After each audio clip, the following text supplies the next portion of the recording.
Welcome to our first lecture on the Family and Medical Leave Act, commonly called FMLA. Let's begin.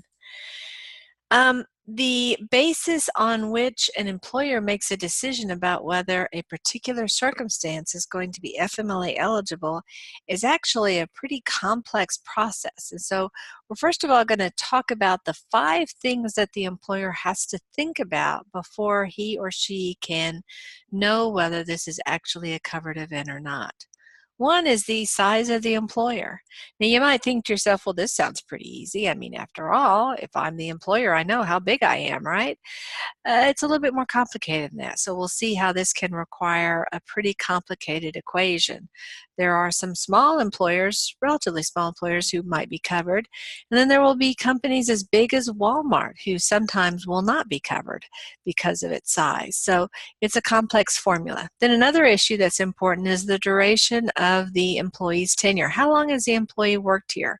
But again, it's not just as simple as figuring out what the date was that this employee was hired and counting back. It's a more involved process there as well. Our legislature didn't make it easy for employers to do these calculations. Another issue is to count to see if the employee has worked enough hours in the past year to satisfy the requirements of to become eligible for FMLA. Then once we've decided, assuming we have decided that the employer is covered and the employee is covered, we're still not done, because now we have to look at why the employee is missing work or was planning on missing work. Now, if the employee has a good reason under the statute for missing work, then we can proceed. But we have to have all 3 boxes checked. Employers covered, check. Employees covered, check. The reason is covered. Once we've looked at the EER, employer, employee, and reason, that's when we decide that we can go forward with the FMLA.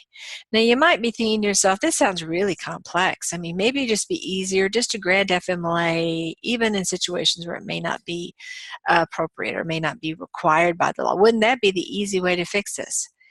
Actually, no. Granting FMLA under circumstances not covered by the statute can actually cause the employer to have legal risk, significant legal risk in some cases. So you don't want to err on the side of over-qualifying people for FMLA, people who are not otherwise qualified, or reasons that do not meet the qualifications. You don't want to designate things of FMLA that aren't. But on the other hand, you don't want to fail to designate things that are. So it's a very complicated little waltz that the employer has to do. And on top of that, there's a very short period of time for the employer to get all these things right. And on top of even that, there are very specific communications that the employer has to make to the employee in order for everything to work as it should. Now, one of the additional challenges that employers have in the area of FMLA compliance is that there's a lot of myths out there, or a lot of assumptions that we see even amongst HR professionals about how FMLA works or how to handle it or where you need to focus your attention. Many of those are wrong, and they create opportunities for the employer to be out of compliance, which ultimately can cost the employer lots and lots of money. So there's lots of opportunities, lots of landmines out there for FMLA issues. One thing we haven't even covered is another whole category of FMLA, which is the military situation. So we'll be talking about that as well. So here are our particular topics that we're going to focus on in this presentation. We're not going to be able to get too far. We're probably just going to be able to cover the first 2. So let's go ahead and get started. We're going to talk about employer and employee coverage. So the first thing we're going to look at is how does an employer become covered? Well, if you're in the private sector, the employer has to have at least 50 employees in a 75-mile radius. So imagine for a second that we have a facility right here, and we have a facility right here, and we have a facility right here. And the distance between these 2 facilities, as the crow flies, is, we'll say, 60 miles. And the distance between this facility and this facility is, we'll say, 60 miles. And these are the only 3 facilities. You know, we'd have to go way far out for other facilities. This facility has 30 workers. This facility has 18 workers. And this facility has 30 workers. So you can see that in this facility, even though it's the smallest with only 18, it is going to have 50 workers within a 75-mile radius. So the 18 workers in here are in a covered unit. They can get FMLA. The other two facilities, even though each one has more employees, is going to only find that they have 48 employers within that 75-mile radius, because this unit is not within 75 miles of this unit, at least according to how I've drawn this picture. And so these individuals will not be FMLA covered. That doesn't mean that they're less valuable workers or that they have less genuine health issues, but they just don't meet the eligibility requirements for this particular statute. And again, you might say, well, gosh, I mean, that's kind of mean. Why don't we just go ahead? Why don't we be a good employer and grant FMLA even when these individuals aren't eligible? Well, there's nothing stopping an employer from granting a leave that it wants to an employee. No one from the government's going to come and say, you shouldn't give a break to that particular worker. No, but what you can't do is you can't call it FMLA leave. You can call it, whatever you want to, but you can't call it FMLA. The reason you can't call it FMLA is, let's say we have a worker here. We'll call him Bob. He's in a unit that is not FMLA available. Because there's only 30 workers plus 18, so there's only 48 workers. So he can't get FMLA. It doesn't matter how severe his health issue is. He isn't in the universe of people who can be eligible for FMLA. So he gets some awful diagnosis. He needs some time off from work. The employer says, no worries, we're gonna say you're FMLA eligible. Okay, let's say he had a heart attack and he needs to take 11 weeks off to recover from that very awful medical situation. When he comes back to work, 3 or 4 weeks later, he decides to transfer to this facility. There's a job opening. It's pretty close to his house. Maybe his house is maybe halfway in between. And so he's decided he's going to move to this facility with 18 workers. Unfortunately, he has some additional complications with his health, and he needs now some additional time off. Well, the employer says, oh, gosh, Bob, I mean, all you have left of your FMLA is 1 more week. You can use that, certainly, but after that, you don't have any more FMLA, so we won't be able to help you any further. Well, actually, that's incorrect, because the 11 weeks of FMLA that we called FMLA over here really wasn't FMLA. Bob wasn't eligible for the Family Medical Leave Act leave. When he moved to this facility, this was the first moment that he became truly FMLA eligible. And so therefore, he had 12 weeks at that time.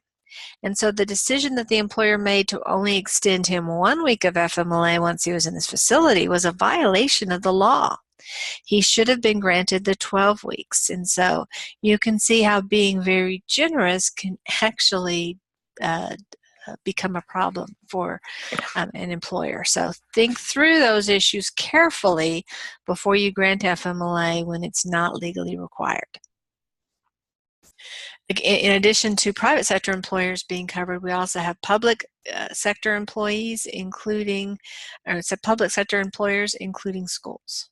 The rules are different for the school system, so if you happen to ultimately work in the school system, please be aware that how some of these things are calculated is going to be different, in part because the work schedule of school teachers is different, with usually summers off and other accommodations to the work schedule. Okay, so we've considered the employer coverage. So we've talked about this one. And you can see how, going back to my example, you can see how a Walmart might not be covered, because even though Walmart has over 1 million employees, there could well be a unit in a remote area, say in West Texas, and there may not be another unit in 50 miles. And so if that, in 75 miles, and that unit may have less than 50 employees. For that particular unit, the Walmart employees there would not be covered by the FMLA. This eligibility requirement, as you can see, is very different than the requirements that we've seen under other statutes. Okay, so now let's think about employee eligibility now. So we've talked about employer, now we're going to talk about employee. The requirements are that the employee must be covered by a covered employer and work within that 50 unit facility within, or that has 50 employees within a 75-mile radius. So that's the first one, but this is just really a repeat of the employer eligibility. So here are the two that we care about. These are the most important ones. The first one is that the employee must have worked for the employer for at least 12 months, but these months don't have to be consecutive.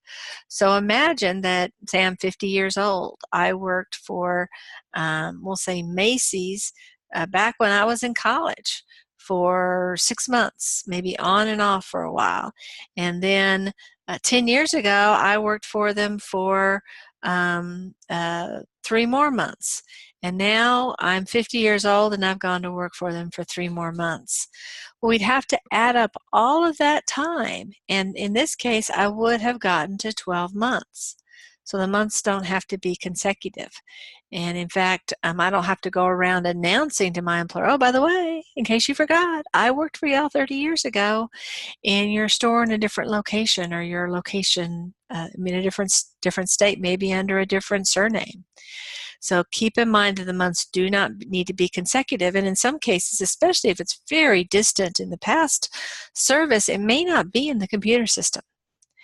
But the next requirement does help a bit, because this one says that the employee must have worked at least 1,250 hours in the last 12 months. So my example, the Macy's employee, really isn't going to work because I've only worked for Macy's in the last 12 months for 3 of those 12 months. And so I won't have worked 1,250 hours. So usually we see that typically the employee is going to have worked in the last 12 months, probably at least 6 months for the employer. Because usually if you think about 40 hours times, we'll say 26 weeks, we'll see that the amount is going to be 1040. So you can see that you pretty much need, because so even if you just work 6 months, you're going to need to have at least some overtime to even get to the 1250 threshold. So you probably can maybe start focusing on people who've been working for you at least 6 of the last 12 months, and during that period of time have logged in at least 1,250 hours. And then in those cases, if they don't have the whole 12 months in the recent history, then you might need to go back and look in more detail. The actual requirement is of worked hours. So the particular employer might have some kind of vacation pay program or sick pay program or something like that. Those hours are irrelevant. Now the employer, can certainly have these benefits, but they don't count toward the 1,250 hours. Again, you might be thinking, well, gosh, I mean, that seems pretty difficult to have to sort through which bucket of hours this particular employee has. Why don't we just count them all? Well, again, this could, I mean, it's a nice and generous thing to do, but it could be problematic because, again, maybe Bob is hovering around 1,250 hours. You decide to go ahead and make him FMLA eligible. Some of those hours actually are vacation or PTO or sick pay time, and so his actual hours worked is below 1,250 hours. You're counting this time he's taking against his FMLA entitlement, but he's not FMLA entitled. Let's say he then becomes FMLA entitled. He gets genuinely to the 1,250 hour threshold, and you don't treat him as if he has 12 weeks remaining. You treat him as if he has less. Well, again, that's an FMLA violation. So this stuff gets really, really complex really, really quickly. There's a third thing to keep in mind, and that is not a tremendously common occurrence, but it can happen. It's when when a married couple work for the same employer and they both want time off to care for a well child. This may be the birth of a child, or this could be the adoption or placement in foster care of a child. In those situations, the employer can restrict the couple to the same 12-week entitlement. So, it could be that Mary and Bob are married. Well, maybe they decide that Mary will have 6 weeks with a child and Bob will have 6 weeks, or maybe Mary will have 8 weeks and Bob will have 4 weeks. Now, the employer can, of course, grant both of them the 12 weeks, but that's a decision for the employer to make. And of course, the employer can't require that either one of them take any of this time off. That's for the employee himself or herself to request. So this is the overview about how employee eligibility works. Let's consider a scenario here. So Bob has been an employee of Dinosaur Heavy Equipment for the past 7 months. Okay. His wife has recently undergone surgery and recently diagnosed with cancer, needs to undergo surgery. Bob asked his supervisor, Harris, for 4 to 6 weeks of leave pursuant to FMLA for his wife's surgery and rehabilitation. Dinosaur Heavy Equipment is not required to grant the leave under FMLA because Bob has worked for the company for less than 12 months. And I would even add, is prohibited from granting FMLA because, again, Bob eventually will probably become eligible in probably 5 months. And hopefully his wife is still surviving and maybe still needs time for care. And so then Bob gets the 12 weeks. So not to be cold-hearted, but Dinosaur Heavy Equipment might want to deny Bob leave at this time, or if it chooses to grant Bob leave, it should not call it FMLA. It should call it some other type of leave that the employer might have available for people in this situation. Okay, so we've covered employer coverage and employee eligibility. So let's go ahead and check these categories off. Actually, we're going to check both of these off. So now we're down to the qualifying event. So let's consider this. So now we're going to talk about qualifying reasons for leave. This is a really complex subject. I mean, the ones that I talked about before, there's some level of complexity to it, but honestly, in most cases is a pretty straightforward situation. If a person has very long service and is a full-time or close to full-time worker, it's pretty obvious that they're going to be covered. But the reasons that a person can request leave are really, really diverse. And I think one of the challenges with it is that many people think FMLA leave is really just for very serious conditions. The cancers, the heart attacks, things like that. The birth of a child. And certainly those situations are covered by FMLA, but many more diagnoses that may be quite a bit less severe are also covered by FMLA. And that can throw us as employers into failing to grant FMLA when it's appropriate. This is especially important to keep in mind because the employee is not required to request FMLA or even mention FMLA. And so it's the employer who has to connect the dots. The employer has an employee who's experiencing some kind of health situation, which may not seem that severe. Maybe it's the flu, maybe it's bronchitis, maybe it's a migraine, something that may not seem like an FMLA situation to the employer. Employee doesn't mention anything about FMLA. It's not even on the employer's radar to be thinking FMLA, and yet it does, at the FMLA would apply to those situations. If the employer fails to grant the FMLA and then at some later time decides to count that absence against the employee because against an attendance program or something like that, and ultimately dismisses the employee in part because of those absences, well, then that's going to be a clear violation of the FMLA. So let's consider the circumstances under which the employee can have an eligible reason. One is for the placement or the birth of a child, and of course the placement is for adoption or foster care. Another situation is to care for a family member who has a serious health condition. Let's just put this term in quotes. And then finally, it's when the employee himself or herself has his or her own serious health condition. Now, the term serious health condition implies in some respects that maybe, you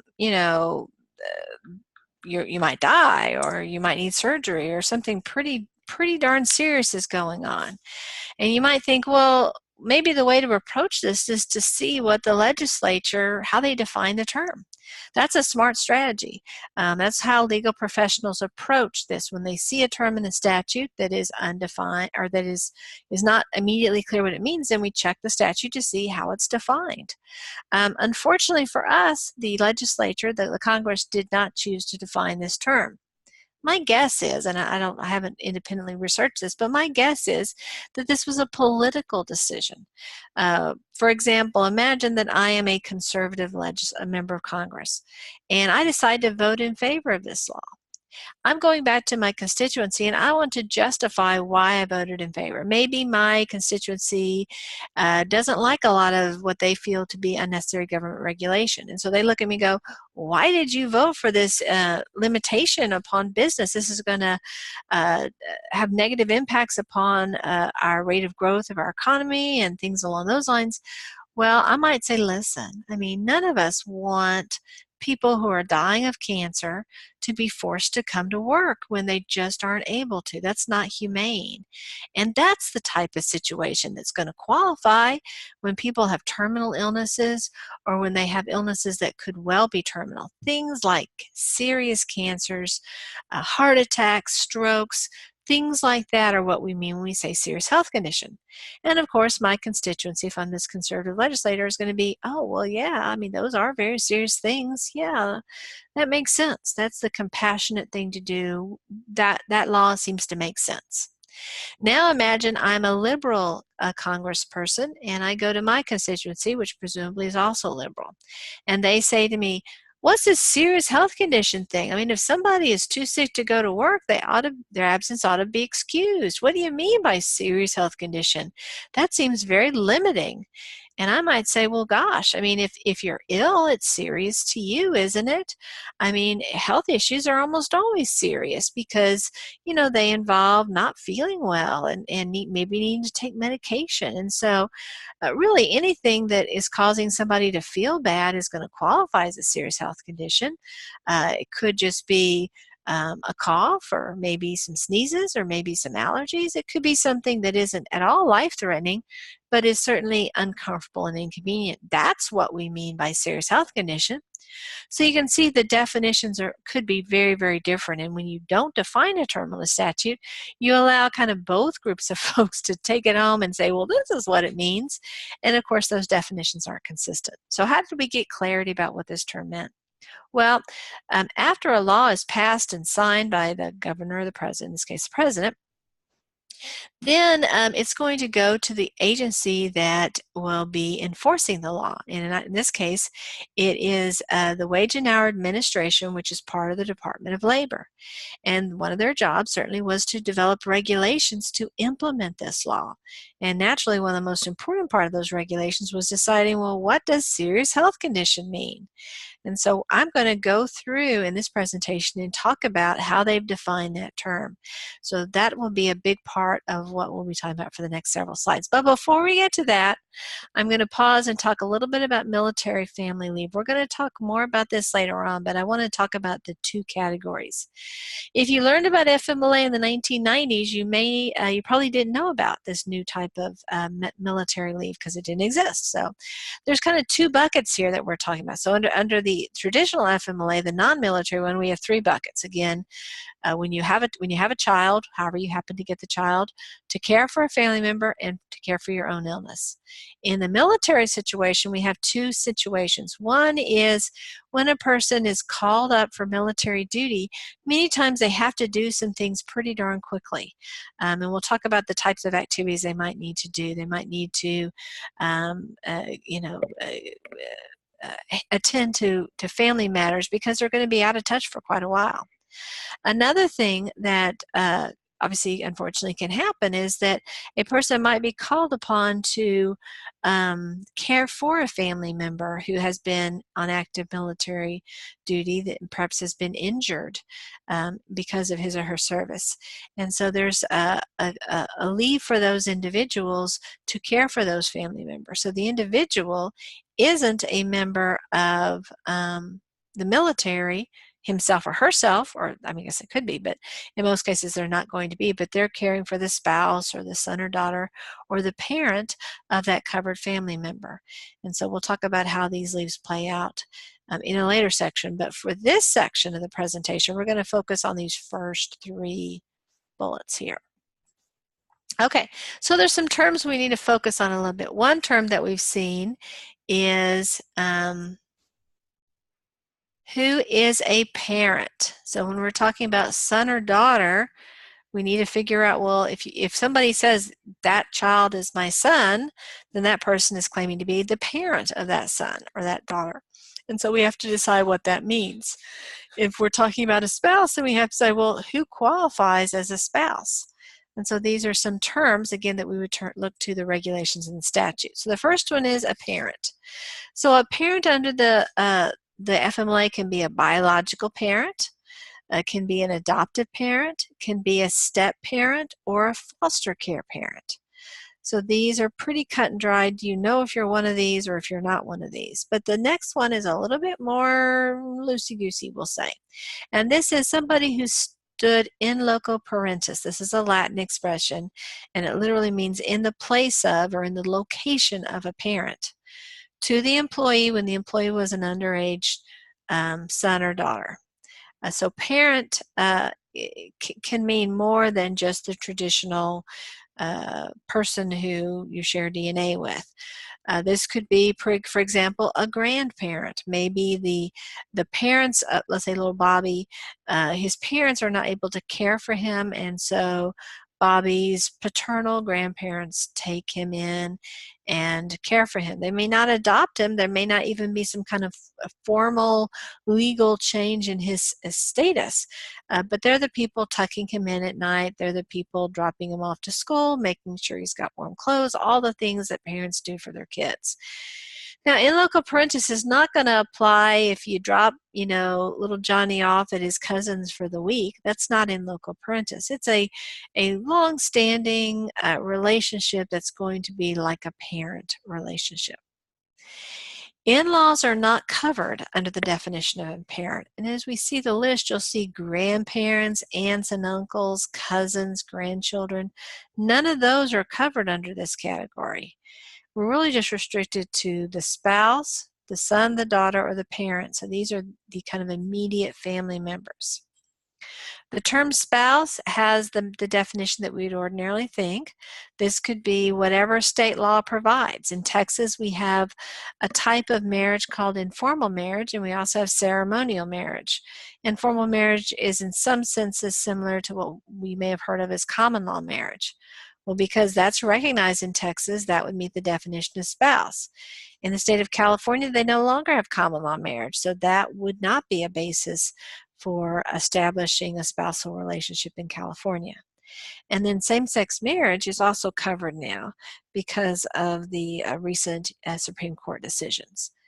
But unmarried partners, be they same-sex or opposite sex, would not be covered. Again, this is just representing or referring to people who intended to marry and in fact are married under the law. We've already kind of talked about son or daughter. Again, it's the same connection that we saw with parent. But one thing that I'd like to separate here is that we only have the right as a parent to care for our son and daughter up until his or her 18th birthday. So let's say I'm the parent of Johnny. Johnny's 17. He develops bronchitis. He needs to be off school for 4 days. I can assert a serious health condition of Johnny, and so I would be able to take time off on this basis because Johnny is under the age of 18. 6 months passes, Johnny's still in high school. He breaks his arm and he needs to take off 3 days to recover from maybe the surgery or whatever. Now that he's 18, I no longer have the ability to take off that time. Now, it doesn't mean that the employer can't grant me the time off, but it doesn't count as FMLA because my son, or in this case, since it's a son, my son is over the age of 18, and therefore I don't have the ability, he doesn't qualify as my family member for this purpose. Even though he may be living in my household, he may still be a high school student. Now, there is one exception for children over the age of 18, and that is when they are incapable of self-care because of a mental or physical disability. So this might be a situation where there's somebody has an intellectual limitation, perhaps a child born with Down syndrome who will never be able to live independently, or somebody who had a very significant event, maybe even when they were under the age of 18, maybe they're a paraplegic or something along those lines, and so they aren't going to be able to engage in self-care. Now, this isn't about we're not talking about somebody who is just sick with the flu and they're not able to engage in self-care because they don't feel well. I mean, they can engage in self-care, they just don't want to, right? I mean, that's the take on it. We're really talking about something quite a bit more serious than simply experiencing a serious health condition.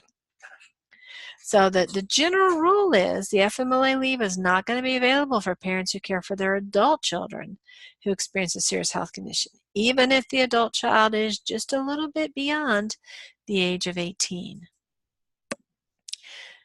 We already talked about how both mom and dad are eligible for FMLA to care for the birth or placement of a child. This is true even if mom and dad are not married to each other, and they may not even be a couple any longer. If they work for different employers, then they're each going to get the 12 weeks. Again, if they share the employer can require that they divvy up the time. When you are taking the leave for the placement of, so we're talking really about this category here, for the well child time, then it has to be taken in the first 12 months of the placement. So if the child is placed or is a child born to you, but so let's say the child is placed with you when the child is 5 days old. Well, then the clock is going to start ticking on that 5th day. Obviously, if the child is born to you, then it's going to be the birthday of the child. That's the period of time that the parents have to take advantage of the leave for the well care of the child, bonding time for the child. Let's consider this scenario. Bob works for a company with 55 employees. He becomes the legal guardian, so now he's the parent of a 6-year-old nephew after the nephew's parents die in a car crash. So this isn't a temporary deal. This is the real thing. He's going to be responsible for the 6-year-old for the rest of the 6-year-old's childhood. He informs his supervisor that he'll need the next couple of weeks off to arrange for his nephew's care. So this would be the well child placement. So he has 12 months to take the 12 weeks that he wants to take. And so yes, that would be covered, and dolphin pools would be required to accommodate Bob in that way. Okay, so now we're going to talk about the serious health condition scenarios. And really because it's the same term, the same definition is going to apply whether it's the family member who's sick or the employee himself or herself who is sick. Okay, so we have two broad categories that we have the serious health condition definition in. I guess first of all, we're going to talk about it can be an illness, an injury, an impairment, or physical or mental condition involving inpatient care, think hospital, or continuing treatment by a healthcare provider. So now we're going to first of all get a little bit more granular with this first category, inpatient care. So what do we mean when we say inpatient care? We mean an overnight stay in a hospital, hospice, or residential medical facility. So simply going to the emergency room isn't enough unless you're admitted. And that when we say admitted, we mean overnight. If you get this inpatient care designation because you spend overnight, and I don't mean overnight in the waiting room, I mean overnight in the hospital, you're admitted. Once you have that designation, then any absences that are related to that, even after you're released, are going to be covered. So let's say you're admitted Monday night, you're released on Tuesday, and then you continue to be sick on Wednesday, Thursday, and Friday. You're no longer in the hospital. Well, those absences after are going to be included under this inpatient care category because you were in fact admitted at some point. So that's this category, inpatient care. Now we're going to go on and talk about continuing treatment by a healthcare provider.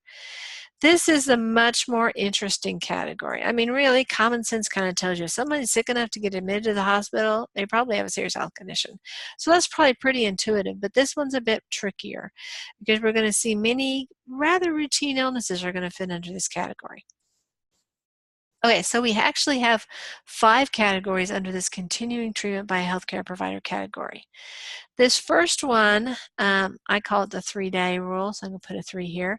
This one's a big one, and this one's a big one. The others do have definitely some applicability, but these are the 2 where we're going to see most of the activity. We have incapacity plus treatment, we have pregnancy, we have chronic conditions, we have permanent or long-term conditions, and we have an absence due to multiple treatments. So let's get a little bit more granular on these, and we're going to focus on this first one first, the incapacity. Incapacity plus treatment, which I usually call the rule of 3. So the incapacity must be for more than 3 consecutive full calendar days. So the person has to be, incapacitated basically for 4 days. Also, the person needs to satisfy one or the other of these. He or she needs to be seen by a healthcare provider, and that's mainly going to mean a doctor or a nurse practitioner. But it can be some other things like chiropractor and other positions, so it's not restricted just to doctors. But in most cases, it will probably be a physician's assistant, healthcare nurse practitioner, or nurse or doctor. So you have to receive those 2 treatments by a doctor. We'll say doctor, but again, it's a broader definition. And they both have to be within 30 days of the first day of incapacity. That's one way. Or it's one treatment by the healthcare professional within 7 days of the first day of incapacity, followed by a regimen of continuing treatment. And this regimen can be something as simple as a prescription medication. So if I am prescribed, an antibiotic, guess what? I go see the doctor. I'm sick for 4 days, some of the days before, some of the days after. I see my doctor, she gives me an antibiotic. I have now satisfied this category. It could even be that she says to me, listen, I think whatever you have is a virus, and so I don't think that a prescription medication is going to help you, but be sure to contact me if you're not feeling better in 3 days or something like that. And so that second call that I make can be sufficient to qualify as a regimen of continuing treatment. You could even argue that non-prescription care could be if she recommends that I stay in bed for the next couple days, or that I take ibuprofen for my fever, or that I, elevate my feet because I have a sprained ankle or whatever. Those could qualify as treatment in addition to the incapacity. This is also a kicker. We talked about more than 3 days, but the 3 days don't have to be days that the employee is scheduled. So imagine that the employee calls off sick on Monday and Tuesday, comes back to work on Wednesday, mentions to you that he was sick on Saturday and Sunday. So we've satisfied the 4-day rules. Also mentions to you in passing that he saw his doctor. The doctor gave him a Z-Pack. Well, guess what? This is somebody who is FMLA eligible, even though he just missed 2 days of work, and even though he never mentioned FMLA and didn't even intend to mention any type of need for a leave. Given what he has said, he has put the employer on notice that this is an FMLA event. So if the employer counts this absence against him for attendance purposes and subsequently dismisses him perhaps months later, then this would be a violation of the FMLA. So the 3 days or the more than 3 days rules don't have to be 3 work days. Okay, so let's move on. We're going to talk about chronic conditions. Pregnancy is always going to be covered. So let's talk about, of course, I guess you could say pregnancy is a chronic condition. Um, so what is a chronic condition? It's any period of incapacity or treatment due to a chronic serious health condition. So again, this term we've seen before. So what is the standard? It requires periodic visits at least twice per year to a healthcare provider for treatment. It continues over an extended period of time, and it may cause episodic rather than continuing periods of incapacity. What could be examples of this? Well, it could be diabetes. I take my insulin, or maybe I'm not even insulin dependent, but I take my medication regularly, or do whatever the treatments are with respect to that illness. Or maybe I have migraines.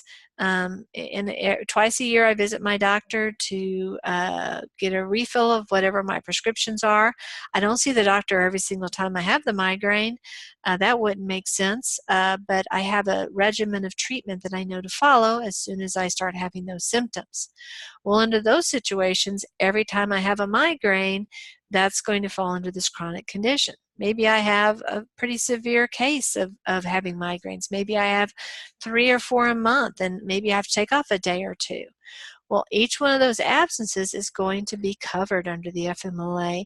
I can't be required to provide a doctor's note for each one of those absences if it's a chronic condition such as that, and I have the twice per year doctor's visit. So you can see how this can become quite difficult. It could also be allergies. So somebody who has seasonal allergies who sees his doctor for prescription medication maybe twice a year, and then has some days where he's really suffering with hay fever, and so he takes some time off. Well, again, that could be an FMLA event. It qualifies as a chronic condition. It is difficult for the employer to question these events. I mean, how do you disprove that whether this person was having hay fever that particular day or not, or that person had a migraine headache that particular day? Obviously, most people aren't going to lie about that kind of thing, but there are people out there that may exaggerate or misrepresent their symptoms, and it's pretty difficult for an employer to challenge it if it's a chronic condition circumstance. Let's consider the next category. These are permanent or long-term conditions, and this would be a period of incapacity which is permanent or long-term due to a condition for which treatment may not be effective. Imagine that I have paralysis. It may be that there's really no treatment I need at this point. There's no way to undo my medical condition, but that would be a permanent or long-term condition that might fit in this category.